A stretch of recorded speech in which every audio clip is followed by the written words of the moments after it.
Eklavya and his father are in a conversation. Eklavya is desirous of learning archery and asks his father if he knows any guru. Pitashri, I want to be the best archer. Go to Guru Dronacharya, but he is the best guru for imparting the skill of archery. Eklavya goes to Guru Dronacharya's ashram. There he sees Guru teaching archery to Arjun, who is aiming at a bird on the remotest tree.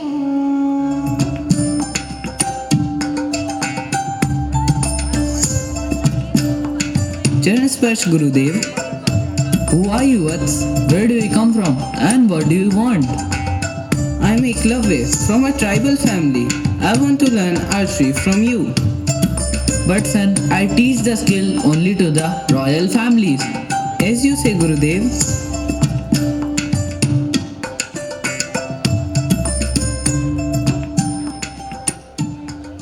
Eklavya returns to his father, disheartened, and makes an idol of Guru Dronacharya, worships him, and practices archery daily, as he was very determined to be the best archer. Dronacharya, strolling through the woods, sees Eklavya, who had shot arrows to stop the dog from barking. Guru was surprised at the remarkable skill and says, Are you the same boy who came to learn archery from me? Yes, Gurudev. Who is your guru? You have learned such a skillful archery. Gurudev, I learned this skill by worshipping your idol. But since you have learned this skill, it is a custom to offer Guru Dakshina, and I want your right thumb as Guru Dakshina. As you say, Gurudev.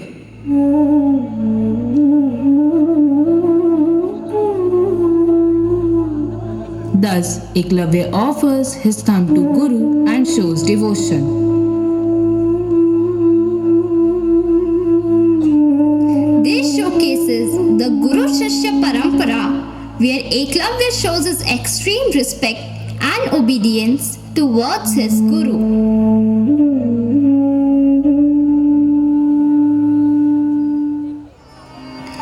This was one example of Guru and Shishya.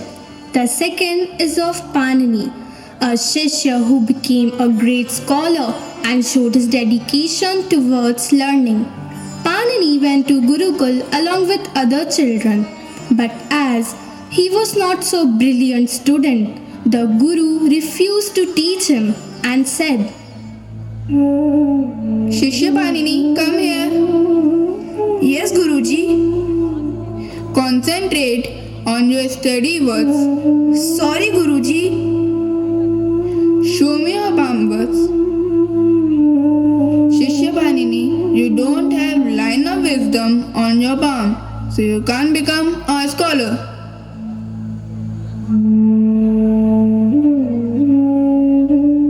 The Shishya made a deep cut on his hand and spoke to his Guru.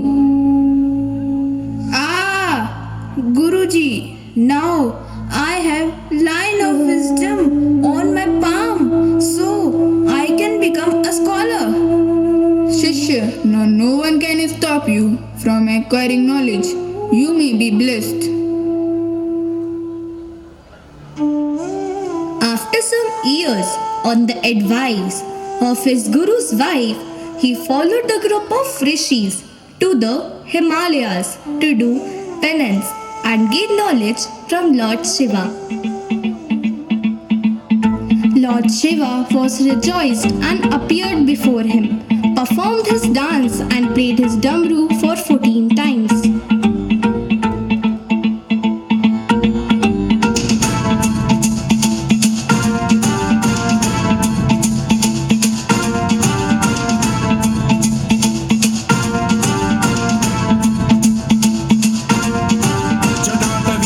जल प्रवाह पावितस्थले कलेवलम्ब्य लम्बितां भुजङ्गतुङ्गमालिकां डमड्डमड्डमड्डमन्निनादवड्डमर्वयं चकार चण्डताण्डवं तनोतु नः Shiv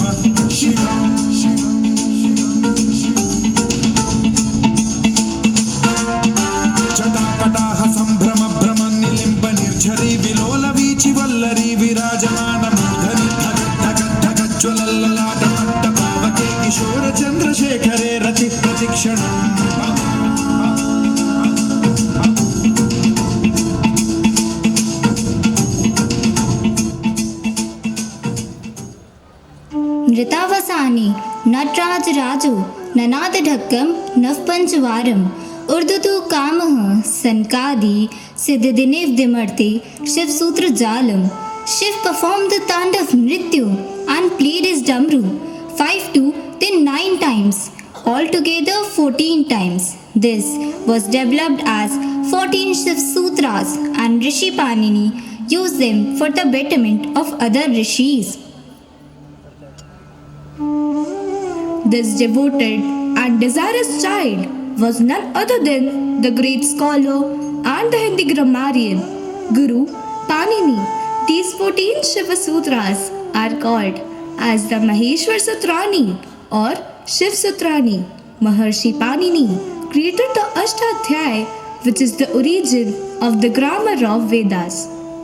Great scholars like Patanjali and Katyayani carried on the legacy to write commentaries on Ashtadhyay, and Panini is remembered for his extensive contribution towards the evolution of scientific language for communication. It's amazing that a concise set of 4,000 rules are used to develop a more scientific and logical and algorithms which are the ways for any language communication, which is known as NLP or the natural language processing, extensively used by the computers to teach various language for communication.